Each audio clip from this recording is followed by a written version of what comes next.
جب خطیب خطبہ شروع کرتا ہے تو رجسٹر لپیٹ دیتا ہے کہ چلو اب کوئی ویلو نہیں آنے والے کا۔ ہم میں سے ہم مسلمانوں کا المیہ یہ ہے کہ ہم کو دوری دکان تجارت وغیرہ سے فرصت نہیں ہوتی ہے۔ ہم ٹائم دیکھتے ہیں کہ 1 بجے خطبے کا ٹائم ہے، 1 بجنے میں 2 منٹ 3 منٹ باقی رہتا ہے، تو ہم جاتے ہیں مسجد کے اندر۔ بیچارے بوڑھے جمراتی بدھن گلو میاں مسجد کے اندر رہتے ہیں جمعہ میں پہلے، اور ہمارے جو سیٹ صاحب ہیں، شیخ صاحب ہیں، اور ہمارے جو اسمارٹ ہینڈسم لڑکے سب ہیں، وہ تمام آتے ہیں 1:02 جب باقی رہے گا 1 بجنے میں تو آئیں گے۔ اور اگر امام صاحب سے کچھ گڑبڑی ہو گئی، ہلکا ٹائمنگ گڑبڑا گیا، 2-4 منٹ تاخیر ہو گئی، تو لے دیکھیے امام صاحب کی کیا گد ہوتی ہے جمعہ کی نماز کے بعد، آپ نے کیوں تاخیر کر دیا، ہمارا کاروبار چھوٹا، ہماری آفس چھوٹی، ہم 10 منٹ کے لیے آئے تھے، 5 منٹ کے لیے آئے تھے۔ میرے دوستو، اگر تم چاہتے ہو کہ نبیوں کی مجلس میں، اللہ تبارک و تعالیٰ کے میدان مزید میں، اللہ کے عرش کے سامنے اور نبی کی محفل میں ہم بیٹھے اللہ کا دیدار کریں، تو جمعہ کے دن پہلے آیا کرو اور خطیب کے نزدیک بیٹھا کرو، امام کے نزدیک بیٹھا کرو۔ ہر آدمی کوشش کرے گا کہ ہم پہلے آئیں، تو انشاءاللہ امام کے مؤذن کی اذان کے بعد ہی مسجد بھر جائے گی۔ جمعہ کے دن سورہ کہف کا اہتمام کرنا چاہیے پڑھنے کا۔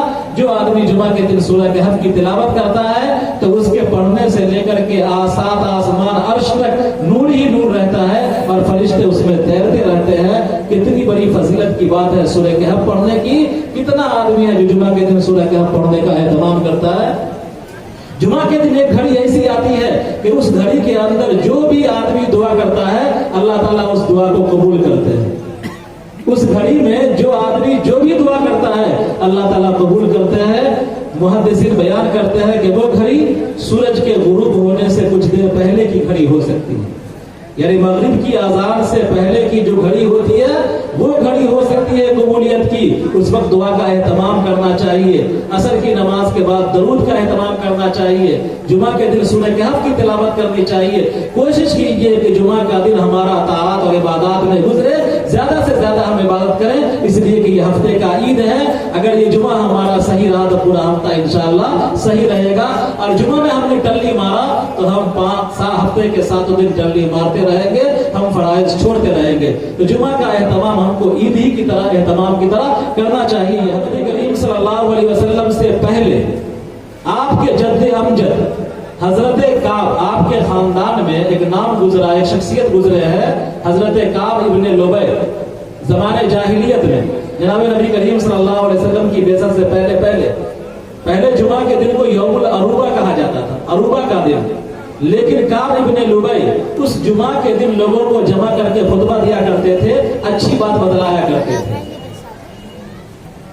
12 نبوی میں جمعہ کی نماز جب فرض ہوئی تو مدینہ میں سب سے پہلے جمعہ کی امامت کس نے کی؟ اسد ابن زرارہ رضی اللہ تعالیٰ عنہ، یہ مدینہ کے تھے، اور 12 نبوی میں یعنی ہجرت سے پہلے جمعہ کی امامت حضرت اسد ابن زرارہ رضی اللہ تعالیٰ عنہ نے کی۔ گویا کہ مسلمانوں کے جمعہ کے پہلے امام کون ہوئے؟